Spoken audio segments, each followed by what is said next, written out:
जी, तो oral hood का मैंने आपको बताया इंटीरियर साइड पर है, वहाँ उसके नीचे की तरफ माउथ की ओपनिंग होती है और जनाब इसमें फिंगर लाइक छोटी छोटी प्रोजेक्शंस होती हैं जिन्हें हम कहते हैं सिराए, ये हैंग करती हैं।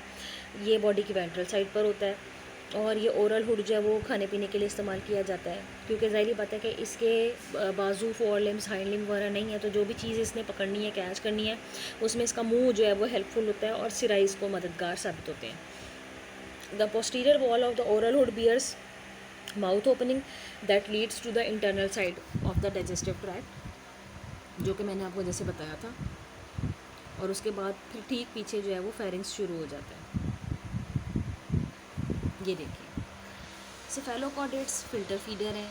During feeding they are partially or mostly buried in sandy substrates with their mouths pointed upward. ये आपने अभी ऊपर वाली डायग्राम में भी देखा है कि इन्होंने अपना मुंह ऊपर किया हुआ है। ये अपने बाकी के जिस्म को रेत में दबा लेते हैं और मुंह को ऊपर रखते हैं। Cilia on the lateral surfaces of gill bar sweep water into the mouth. अगर आप इनका वो स्ट्रक्चर जो है वो जो कि मैंने अभी एक्सप्लेन किया उसको दोबारा देखो तो ये उन्होंने आपको रेत दिखाई हुई है ब्राउन कलर की, और इसने तिरछी शक्ल की तरह मेरे हाथ की तरह अपने आप को रेत में दबाया हुआ है, लेकिन इसका जो मुंह वाला हिस्सा है वो रेत से बाहर है और यहाँ करके मुंह की ओपनिंग है। तो ये जो फेरेंजियल स्लिट्स के पास जो छोटी छोटी गिल की बार होती हैं, ये कार्टिलेज की बनी हुई होती हैं, ये इसको वाइड, इसको शेप, इसको सपोर्ट फराहम करती हैं। और यहाँ स्लिट्स के अंदर बहुत सारे सीलिया मौजूद होते हैं जो बीटिंग मूवमेंट करते रहते हैं।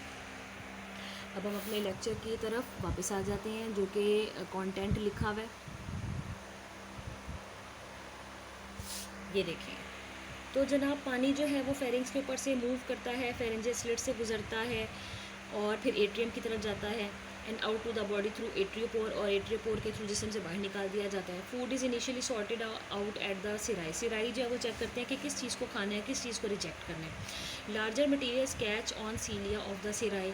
लार्जर मटीरियल जो कि मुंह के साइज से भी बड़े हैं, उनको सिराई और उनके ऊपर मौजूद सीलिया के साथ ही अटैच कर दिया जाता है और उनको रिजेक्ट कर दिया जाता है। As these larger particles accumulate contractions of cirri throw them off, यानी कि सिराई अगर मेरी ये उंगलियों की तरह है तो इसके ऊपर मौजूद सीलिया जो है लार्जर पार्टिकल्स को अपने साथ अटैच कर लेते हैं। फिर सिराई कॉन्ट्रैक्शंस करता है और ऐसे लहराता है, जिसकी वजह से जो भी चीज़ इसके साथ फूड पार्टिकल जो कि बड़े हैं, मुंह के साइज से भी बड़े हैं, जिनको रिजेक्ट करना है उसको छोड़ दिया जाता है कि नहीं ईट अप करना।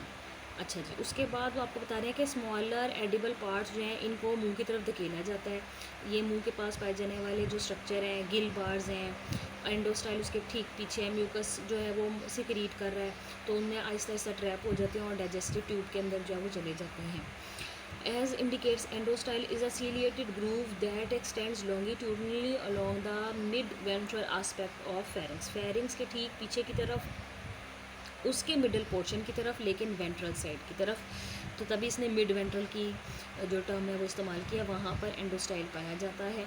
आहिस्ता आहिस्ता एवोल्यूशन के अमल के दौरान एंडोस्टाइल जो है वो कहा यह जाता है कि वो थायरॉयड ग्लैंड में चेंज हो गया था, लेकिन इन ऑर्गेनिजम्स में वो म्यूकस सिक्रीट करता है और उसके ऊपर भी सीलिया मौजूद है और वो फूड हैंडलिंग में मदद देता है।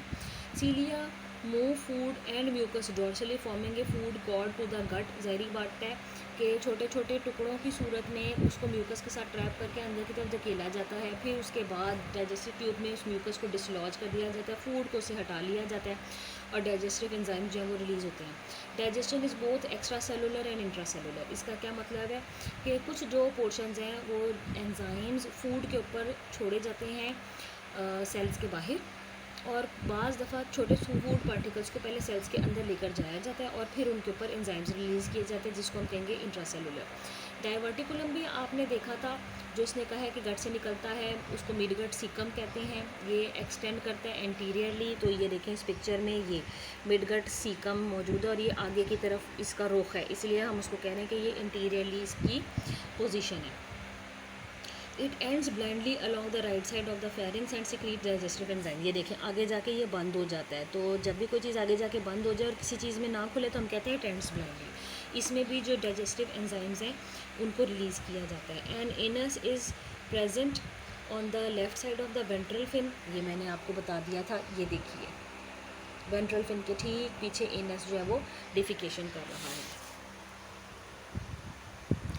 Chordates, cephalochordates do not possess true heart, इनमें हार्ट प्रॉपर नहीं है, कोई कॉन्ट्रैक्टाइल वेसल है वो बॉडी में है, वो ही खून को प्रोपेल करती है, आगे पीछे की तरफ धकेलती है और वो पंपिंग एक्शन शो करती है, तो उसको हम प्रॉपर हार्ट नहीं कह सकते। ब्लड में ब्लड सेल्स नहीं है, आरबीसीज डब्ल्यूबीसीज नहीं है, अमीबॉइड सेल्स हैं जिनकी कोई प्रॉपर शेप नहीं है। Blood bath is the tissues in open spaces जहाँ साइनसेस हम कहते हैं, वहाँ खून जाके ऑर्गन्स को भी लिपटा पड़ा होता है, चिपटा पड़ा होता है, तो ओपन सर्कुलेटरी सिस्टम हो गया। Excretory tubules are modified coelomic cells closely associated with blood vessels, क्योंकि खून में ही जो नाइट्रोजनस वेस्ट बनकर आ रहा होगा ये वहाँ से उसको अब्जॉर्ब कर लेंगी। अलहदा प्रॉपर आपको एक्सक्रीटरी सिस्टम नज़र नहीं आएगा, छोटी छोटी ट्यूब्यूल्स पर मुश्तमिल एक्सक्रीटरी सिस्टम है जो कि ब्लड वेसल्स के पास पाई जाती हैं। This arrangement suggest active transport of materials between the products of blood and excretory tubule. इसका मतलब ये है कि जो एक्सक्रीटरी वेस्ट जिस्म में बनता है, यकीनन वहाँ पर एनर्जी एक्सपेंड करके तो उसको जज़ब किया जाता है और जिस्म से बाहर निकाला जाता है, डिफ्यूजन का इस्तेमाल नहीं होता वहाँ पर इतना। Coelom of cephalochordates is reduce, coelom छोटी है compare to that of most of the other chordates, बाकी के कॉर्डेट्स के मुकाबले में। It is restricted to canals near the gill bars endostyle and bonnet, यानी ये वो स्ट्रक्चर हैं जहाँ आपको छोटी कैविटी की शक्ल में नजर